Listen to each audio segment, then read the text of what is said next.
یہاں آپ ادھر ادھر ہو بھی گئے، ادھر داخلہ نہیں ملنا جنت میں. یہاں جتنا بغض رکھنا ہے رکھ لو. جو جنت کا دروازہ ہے نا، اس کی جو کھونٹی ہے جسے کھٹکھٹایا جاتا ہے، اس کو جب کھٹکھٹایا جائے گا تو صرف علی علی علی علی علی عزیزان محترم کو کہاں بھاگیں گے؟ وہ یہ جو ہوا بھی ہے یہ خدا کا لطف ہے تاکہ دنیا کو پتہ چل جائے حق کہاں ہے.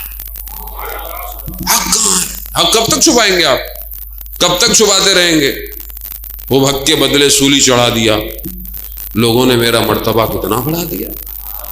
تو حق تو ایسے ہی ہے، حق کو کہاں چھپائیں گے آپ؟ حق یہی ہے عزیزان محترم، اور یہی اسی حق کا آخری نمائندہ غیبت کے پردے میں، اور کوئی نہیں ہے. سب میں نے آپ کو پہلے بھی عرض کیا، سارے مذہب اور فرقوں کا یہ عقیدہ ہے کہ آخری امام غیبت کے پردے میں.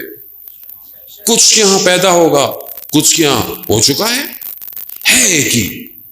اس ایک کے مقابلے میں آنے کے لیے یہ سارا نجوہ ہو رہا ہے. یہ سارا نجوہ یہ کیوں یہاں پہ آ رہا ہے؟ اس کو کیا ہے؟ یہ غاصب حکومتیں کیوں آپ کے آس پاس آ رہی ہیں؟ کیوں؟ کیونکہ انہیں پتا ہے یہ آخری مکہ سے آئے گا، یہ مکہ سے آئے گا. تو اب یہ کیا سوچ رہے ہیں؟ یہ سوچ رہے ہیں کہ یہ بھی ہمارے قبضے میں آ جائے، یہ بھی ہمارے قبضے میں آ جائے، مدینہ بھی ہمارے پاس ہو، مکہ بھی جب ہمارے پاس ہوگا تو کہاں امام آئے گا؟ ہم کہاں آنے دیں گے؟ مگر یہ سب جانتے ہیں، انہوں نے ساری روایتیں پڑھی ہوئی ہیں، سب پڑھا ہوا ہے، لیکن عبرت نہیں لے رہے تاریخ سے کہ اس وقت بھی یزید لعین نے پورے گورنروں کو سب کو خریدا ہوا تھا. پوری اس وقت تو ایک ہی مسلمان حکومت تھی نا، اتنے سارے مسلمان تھوڑی تھے، پتہ نہیں کتنے ملک ہیں ہم لوگ، ابھی ایک ہی حکومت تھی مسلمانوں کی، سب کو خریدا ہوا تھا. روکا ہزاروں کے لشکر سے، روکا اللہ کے نمائندے کو، مگر اس نے کربلا میں آ کے یہ بتا دیا کہ تم سمجھتے ہو کہ تم ہمیں بلا رہے ہو کربلا، ہم نے تمہیں کربلا بلایا ہے.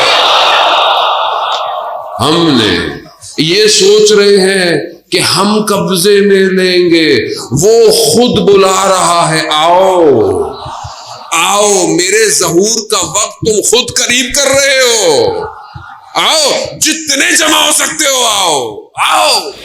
تم تعداد سے لڑو گے، تعداد زیادہ ہوتی تو پھر کربلا میں دشمن جیتتا. یہاں کوانٹٹی نہیں چاہیے، یہاں کوالٹی چاہیے.